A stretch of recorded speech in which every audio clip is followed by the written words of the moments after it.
մենք կշարունակենք մեջբերումը, ես այս պահին նշեմ, որ կզրուցենք Հայաստանի Հանրապետական Կուսակցության փոխնախագահ Արմեն Աշոտյանի հետ։ Պարոն Աշոտյան, սկսենք օրակարգային վերջին հարցից։ Հիմա Արցախի ներկայացուցչությունում ինչ-որ քննչական գործողություններ են, որոնք շատ պատահականորեն զուգադիպել են նույն ներկայացուցչությունում լսումներին հաջորդող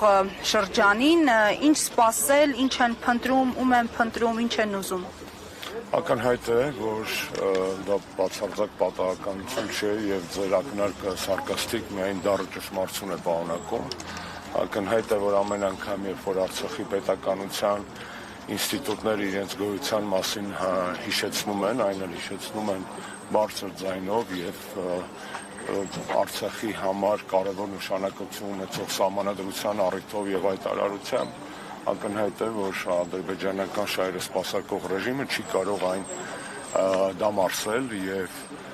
ես դեռ այն ժամանակ բանտից մի քանի հոդվածով անդրադարձել էի, թե ինչպես կարելի է կազմակերպել Արցախի ինստիտուտների գործունեությունը Հայաստանի տարածքում, իհարկե դրա համար պետք է ունենալ Հայաստանի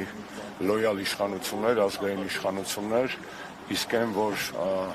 ազգային ժողովի, Արցախի ազգային ժողովը, նախագահական ինստիտուտը, Արցախի բոլոր պետական կառույցները դրանք ազգային հարստություն են հիմա եւ Արցախի պետականության սերմեր են, ծիլերն են այդ ԴՆԹ-ի օրինակն է, որից կարելի է հետո նորից պատե զարգացումների եւ պատե իրավիճակի պարագայում վերակառուցել եւ վերականգնել Արցախահայության ինքնուրույն ապրելու միտված ինստիտուտները, ակնհայտ է, որ Նիկոլ ամեն ինչ անել է, որպեսզի ոչնչացնի պետականության այդ վերջին ԴՆԹ-ները, որոնք պահվում են այդ շենքում։ Այսինքն սպասել այլ բան դրսի շահերը սպասարկող վարչակազմից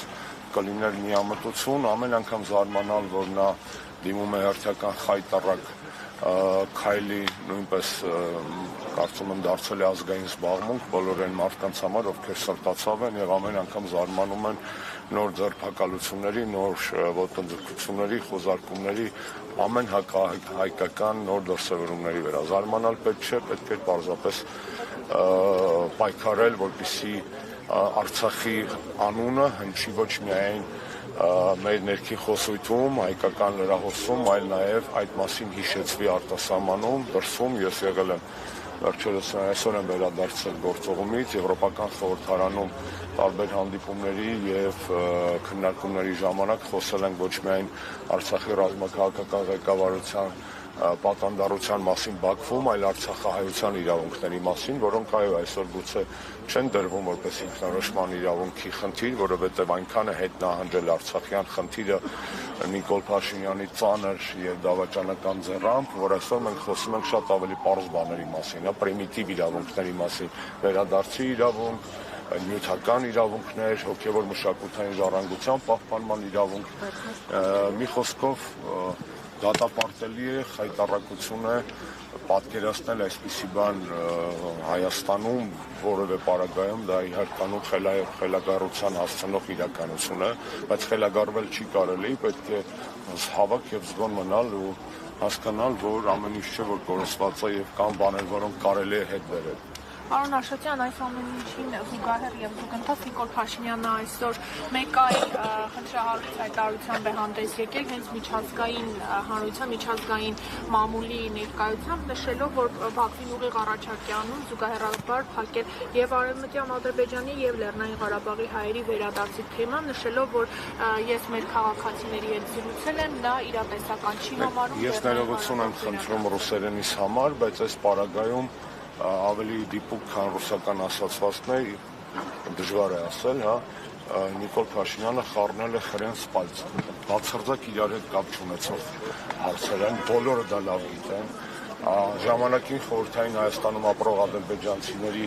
հետ կապված զուգահեռ հարց է Ադրբեջանի ներկայիս տարածքում ապրող հայության հարցը, Լեռնային Ղարաբաղից անկախ, որովհետև 100,000-ավոր հայեր են ապրել Բաքվում, Գյանջայում, Սումգայիթում եւ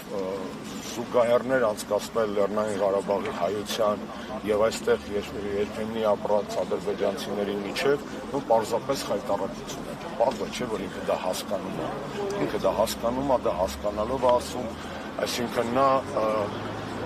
խորդում է կներեք բարիս համար մեր վերջին կռվանները դիվանագիտական ճակատում ամեն անգամ ոնց որ ընտանիքը կարիք ունենա ինչ-որ բանի, մերը գնա խոսքի տատու բրիլյանտի մատանին ծախի, ինչա մի կտոր հաց պետք է առնի, հիմա Նիկոլը մերը չի, ոչ էլ մեր հերն է, այս պետության կազմաքանդողն է, հասել է այդ գանձարանին ընտանեկան եւ ամեն անգամ ինչ-որ մի թանկ բան, մեզ համար շատ կարեւոր բան, ռելիկվիա, այսպես ասած, նա վաճառում է այս դեպքում նաեւ դիվանագիտական առումով, սա առաջի դեպքը չի, չէ, այդպեսի ճակատագրի արժանանում հայոց ցեղասպանության միջազգային ճանաչման հարցը, այսպիսի ճակատագրի են արժանացել ժամանակին, երբ որ նա նոր էր դարձել վարչապետ 18 թվականին իր Ալիևյան շփումներից այդպիսի ճակատագրի արժանացան Վիեննայի եւ Սանկտ Պետերբուրգի պայմանավորվածությունները, այսինքն դա իր համար ձեռագիր է, ինքը չի դա վաստակել եւ շատ հեշտությամբ վաճառում է այս դեպքում մեր դիվանագիտական գանձարանից հերթական անգամ մի հարց, որ իրենը չէ, իրեն չի վերաբերում, իսկ ում որ վերաբերում է, այդ մարդիկ ունեն իրենց իրավունքները եւ ոչ մի Նիկոլ Փաշինյան, ոչ մի Հայաստանի վարչապետ կապ չունի, անգամ անազգանուն այստեղ չի կարող խոսել արցախահայության իրավունքների աճուրդի մասին, տիմնե յացիպ, այսինքն էնել տիմնեն լրիվ ուրիշ է, յացիպեն լրիվ ուրիշ է, բացարձակ իրար հետ կապ չունեցող թեմաներ են։ Նա գիտի ինչ է անում, նա փորձում է պարզապես Ալիևին խախանդացնելու համար վաճառել այդ վերջին մի քանի կռվանը, որ գոյություն ունի հայկական դիվանագիտական գանձարանում։ Պարոն Նաշետյան, ամեն դեպքում պնդումներ են հնչում, որ այս ամենը արվում է խաղաղության համար եւ որ այս ընթացքում, երբ մեկնարկել է խաղաղության process-ը, այսպես կոչված սահմանին կրակոց չի հնչել, թշնամու գնդակից զոհ չենք ունեցել եւ հետեւաբար պետք է ամեն գնով հասնել այսպես խաղաղության գործընթացի եւ օբյեկտիվորեն խաղաղության գործընթացին փաստացի խոչընդոտում է արցախցիների հայտարարությունները, արցախցիների ակտիվությունը։ Հիմա մենք ունենք իսկապես իրավիճակ, որ հնարավորություն կտա ապագայում այսպես թեկուզ երազել Արցախի հավաքական վերադարձի մասին։ Նախ առաջինը քաղաքական դիվանագիտական զինանոցից այդ հարցը չի կարելի հանել, Արցախի հարցը լուծված չէ, դա ոչ միայն այնպես պնդումա, կենացա, հայրենասիրությունա, պաթոսա, դա եվրոպացի, ամերիկացի, ռուսաստանցի դիվանագիտների հայտարարություններն են, անգամ 44 օրյա պատերազմից հետո։ Միջազգային իրավունք, հասկանալի է, միջազգային իրավունքի տեսակետից իրանք այդպիսի լուծումներ տալ չեն կարող, որովհետև այդ իրավունքները անքակտելի են, այդ իրավունքները ֆունդամենտալ են, ունիվերսալ են, եւ ինչ որ մեկի կամաճուկից կախված չեն կամ քաղաքական որոշումից։ Վատա որ Մինսկի խումբը լուծարվեց, վատա որ Նիկոլ Փաշինյանին չկարողացան կառուցել այն ժամկետում, որը թույլ կտար պահպանել եւ չգալ Ադրբեջանի հետ այդ խայտառակ կոնսենսուսի, Բայց մյուս կողմից Մինսկի խմբի չգոյությունը չի նշանակում Արցախի հարցի փակում։ Արցախի հարցը կար, Մինսկի խումբը չկար։ Չէ՞ որ Մինսկի խումբը ստեղծվել է ի արձագանք հարցի, ի արձագանք կոնֆլիկտի։ Հիմա որ Մինսկի խումբը չկա, չի նշանակում Արցախի հարցը փակվել է։ Կամ կարող է փակված համարել ոչ միջազգային իրավունքի տեսակետից, ոչ ռեալ պոլիտիկի տեսակետից այդ հարցը փակված համարվել չի կարող։ Դուք սկսեցիք ձեր հարցադրումը կներեք հիշեցնեք, որ առաջին նախադասություն սահմանին կրակոց չկա։ Սահմանին կրակոց չկա միֆը կամ հեքիաթը կներես մենք 18-ին էլ ենք լսել, հիշում եք, գնաց եկավ Ալիևի Դուշանբեում Սիլիբիլի արին, եկան ասին չի կրակում ուղիղ, գիծ ենք հաստատել,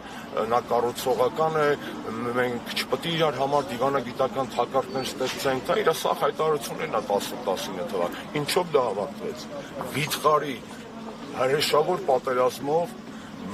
զոհերով, որոնց սպիները առեսօր ոչ միայն իրենց ծնողների ընտանիքների, այլև նորմալ հայի մոտ այդ սպիները չի կարող, այդ վերքերը սպիացած չեն։ Խաղաղություն կարելի է կոչել ինչ որ կատարվում է ծայրահեղ հիվանդագին երևակայության կամ ծայրաստիճան անբարոյականության պարագայում կամ հիվանդ պետք է լինես, որ այս ամիջ խաղաղություն համարես, կամ կատարյալ անբարոյական, որովհետև այն սիրավեպը, որ իրանք փորձում են հիմա դրսում բեմադրել, չէ, Արմենն ու բանը, Հիկմետը, Ռոմեո եւ Ջուլիետա, դա իրականում սիրավեպ չի, դա Շեքսպիր չի, դա Մարկիզ դե Սադա, դա սադոմազոխիզմ է, որովհետև խաղաղության կարելի է հասնել մի պարագայում, երբ որ